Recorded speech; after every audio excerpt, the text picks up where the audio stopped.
भारत माता की, भारत माता की, भारत माता की। नमन करता हूं इस मंच के माध्यम से उपस्थित सभी महानुभावों का, मेरी मातृशक्ति का, कि आप इस व्यस्तम समय भी यहाँ पे पहुंचे और आज की डिबेट के आप साक्षी बने। दिल की गहराई से आपका आभार करना चाहता हूं, अभिनंदन करना चाहता हूं।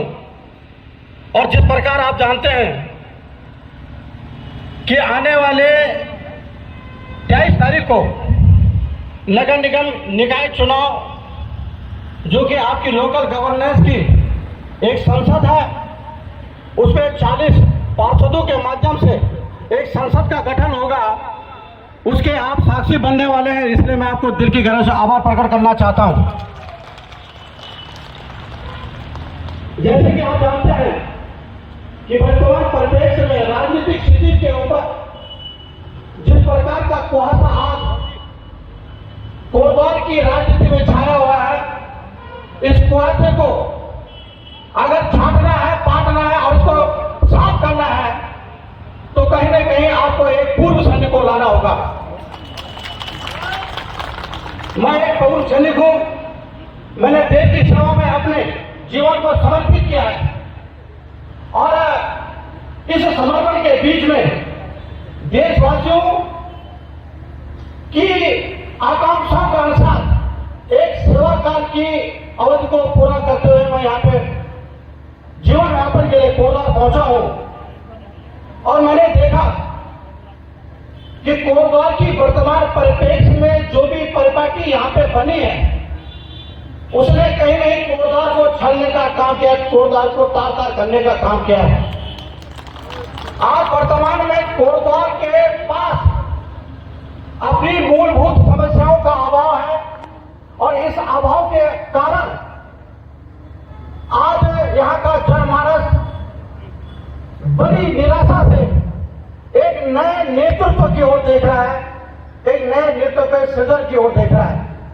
मैं धन्यवाद करता हूं कोटद्वार की जनता का कि आपके प्यार और समर्पण की वजह से आज हम एक बड़े आंदोलन और एक बड़े बदलाव के साक्षी बनने वाले हैं। यह बदलाव आपके आने वाले भविष्य को सुनिश्चित करेगा और इसी सुनिश्चितता के दायरे में हम चंद एक विषयों को आपके सामने रखना चाहते हैं, जो मेरा विजन इस कोटद्वार की आने वाली संसद में पारित कर कोटद्वार के हितार्थ काम किया जाए, गरीब के हितार्थ काम किया जाएगा। मेरे पूर्व अनेक वक्ताओं के द्वारा यहाँ पर अनेक बातें आपके सम्मुख रखी गई हैं। मैं कहना चाहता हूं कि किसी भी मकान को बनाने से पहले उस जमीन का निरीक्षण होना नितांत आवश्यक है और इसी प्रकार एक अगर हम किसी संसद के माध्यम से या किसी सभा के माध्यम से कोई भी कार्य की ओर बढ़ते हैं तो उसके लिए नियोजन की आवश्यकता पड़ती है।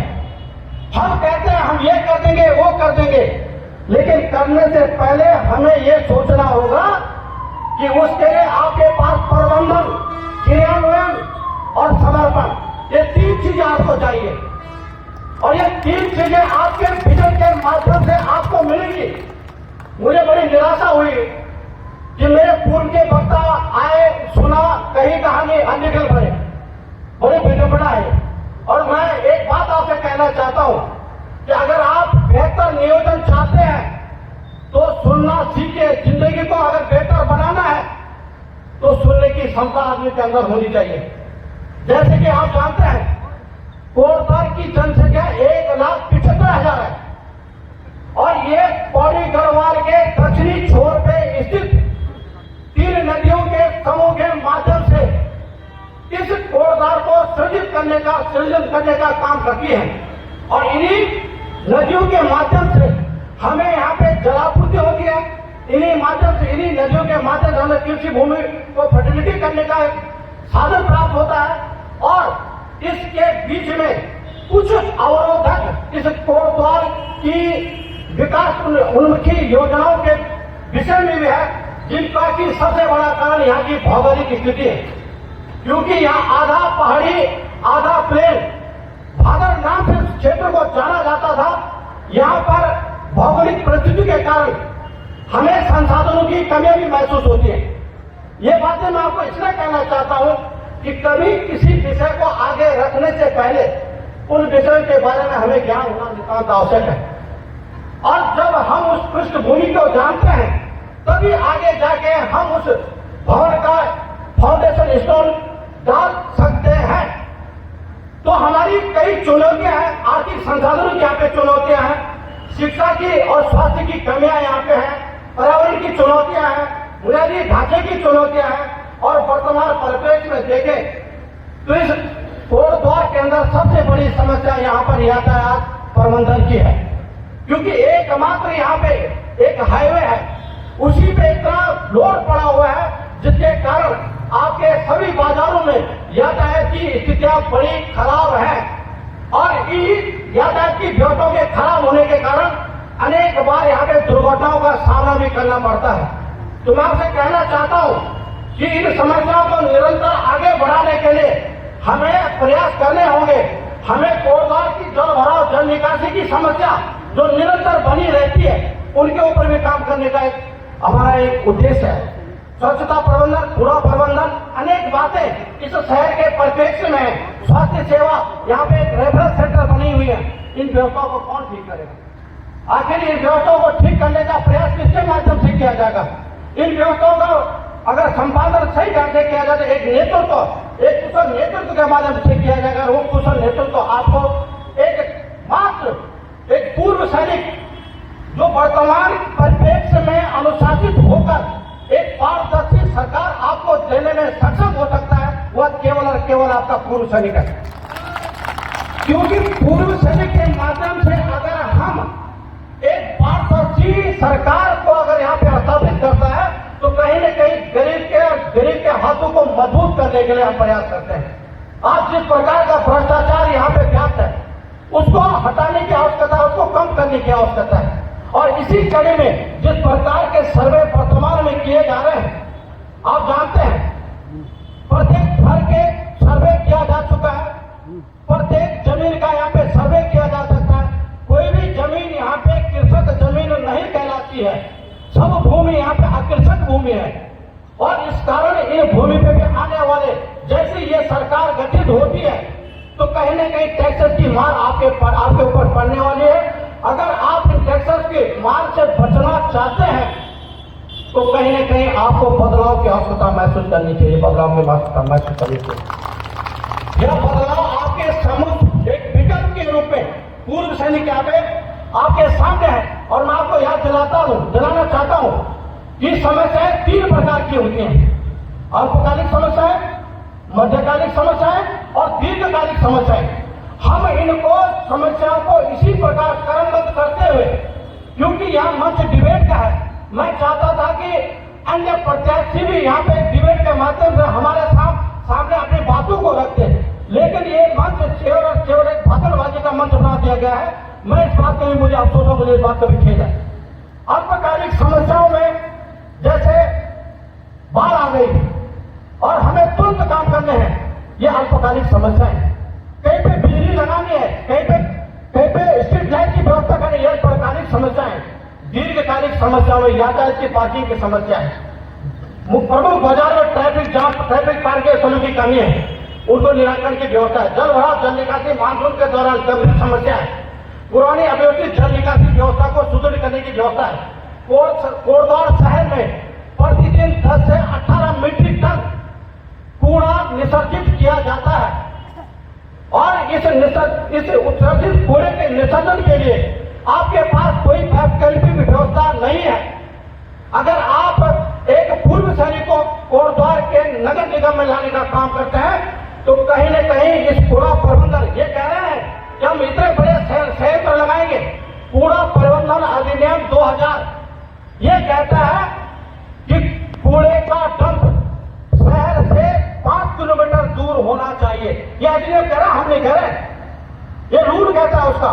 ये कह रहे हैं कि हम पूरा घर वहीं पे संयंत्र लगा देंगे, ये वहां पे सुविधाएं नहीं है, क्योंकि वर्तमान में वहां पे जो जमीन है वो केवल 2 बीघा है और एक इतनी बड़ी नगर निगम की व्यवस्था को सुचारू करने के लिए कम से कम 7 हेक्टेयर जमीन, जो नियमानुसार 7 हेक्टेयर जमीन चाहिए, वो जमीन की व्यवस्था हम अपने माध्यम से, जहां 1972 में पूरा पड़ता था कोरदौर और यूपी के बीच में, वहीं पे इसको डलवाने का प्रयास करेंगे।